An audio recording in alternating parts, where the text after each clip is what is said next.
babe. Just a little bit shy. Great babe. But a super strong guy. Yep, that's me. The great babe.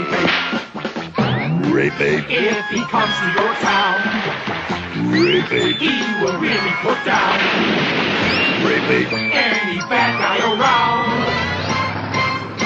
The great babe. What a sight to see him jogging block after block.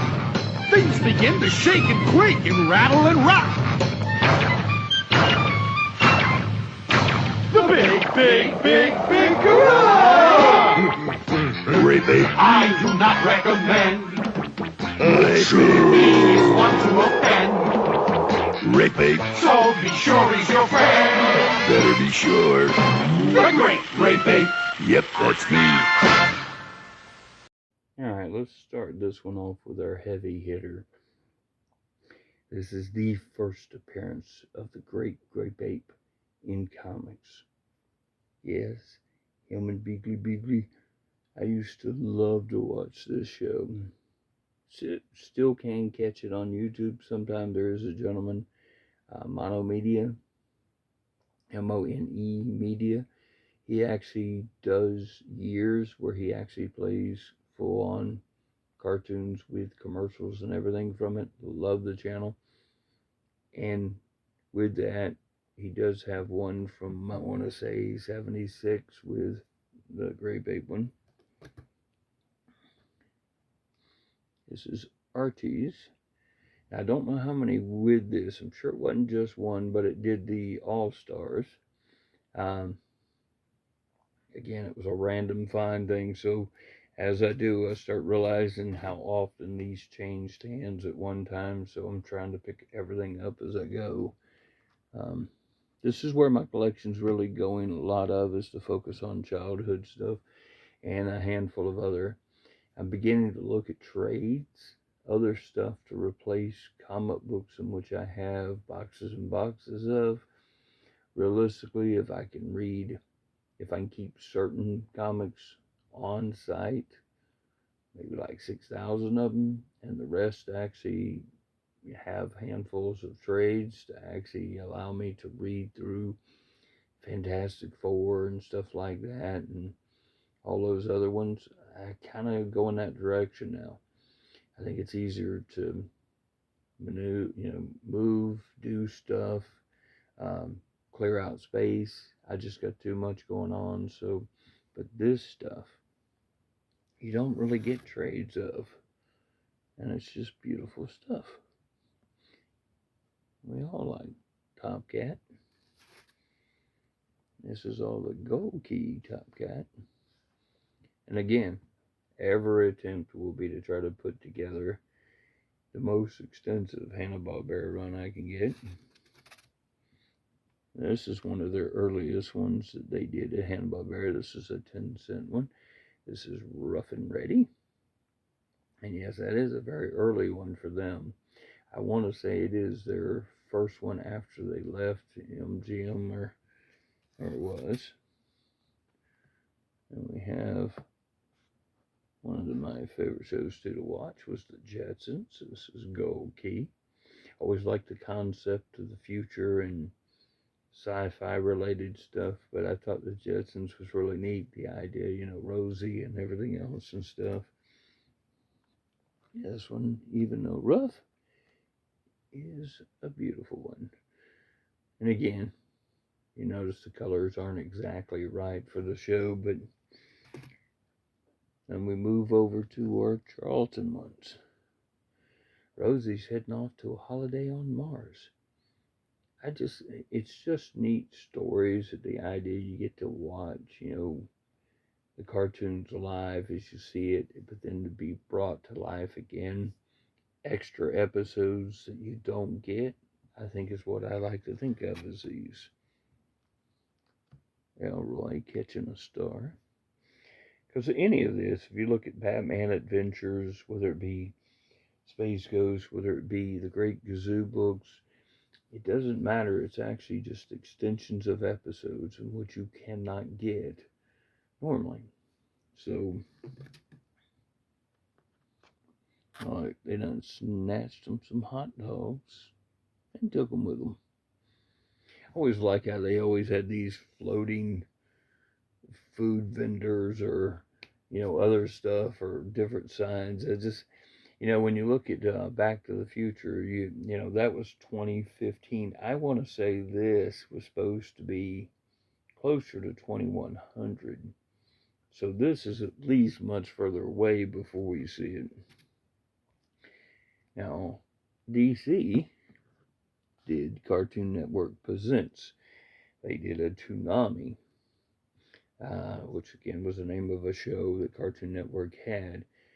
This one, there is some serious related stuff through these, but also some of the ones I didn't like as much, like Cow and Chicken and things like that. But they do have Cartoon Network Presents Toonami, which again, Herculoids, and we get another Herculoids with that. I think that's the reason I grabbed both of those at the time when I seen them. Everybody else was kind of, the ones I seen were not. That's even a newsstand for the time. They were not, the stuff that I grew up with. They were more the Cartoon Network news stuff. Now, some of the older, this is our High Adventure Heroes. Now, there's a couple of these. What I like is the Arabian Nights, the Three Musketeers, and Micro Adventures. All were part of Banana Splits. Love those cartoons. Again, more episodes for me to watch as I read through these books and enjoy. Because again, they're not going to redo these.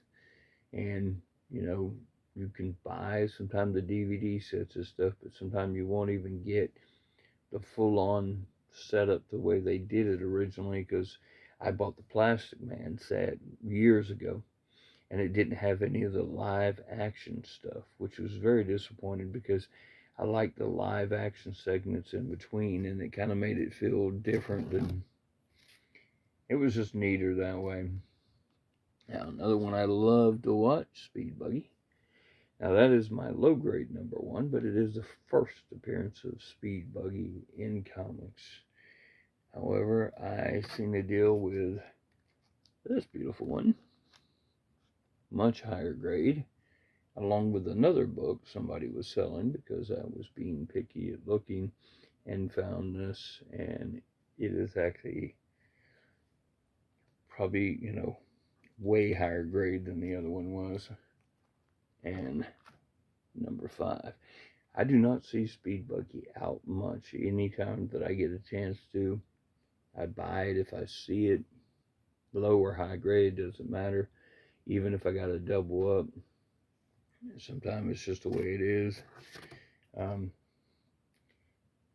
our boy, Huckleberry Hound. I've watched a little bit of that today. And Yankee Doodle. Again, a little, don't want to say annoying bird, but that's sort of, it's sort of his thing is always to be bothering him. Now this one is number 38.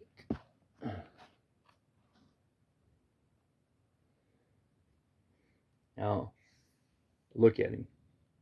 He's got boxing gloves put on each end of that. So he's basically punching the line every time it happens. Pretty funny in its own way. This one's number 5 from 1960, but it is coverless. Yes, I still will read them and enjoy them. I've thought about either printing out a cover for it, or looking at what the cover is, him on a bike, I think it is, or me actually drawing the cover myself for fun, and then sliding it into the front of it, so I sort of have my own made cover done by me. I thought it'd be kind of interesting to see if I could do that one. Got our winter fun going on with Huckleberry.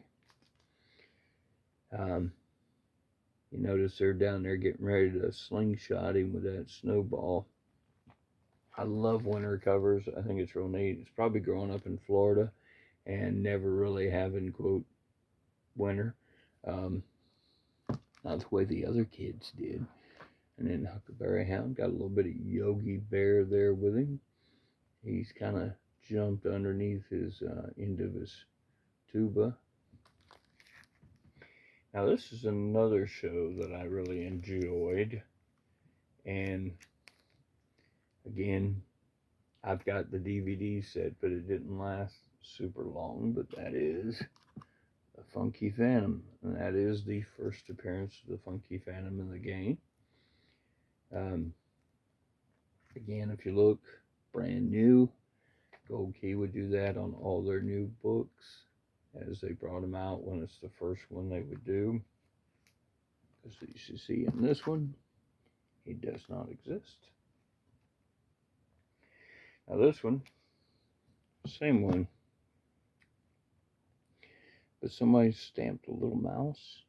It looks like a little duck or something on there, so it was kind of funny. And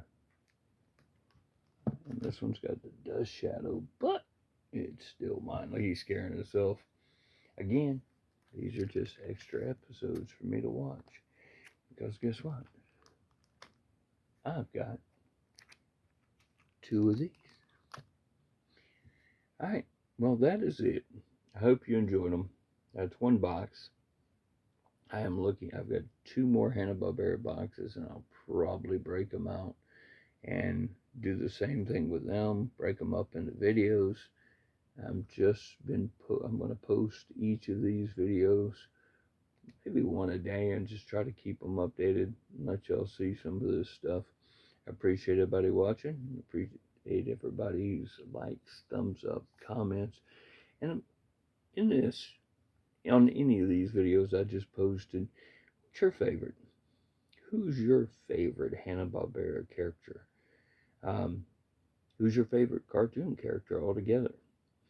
Are you still watching it? Will you always watch it? For me, I don't stop watching cartoons. It's something I do every day. So I appreciate all y'all. I appreciate everybody coming in, looking, and I'll talk to you all later.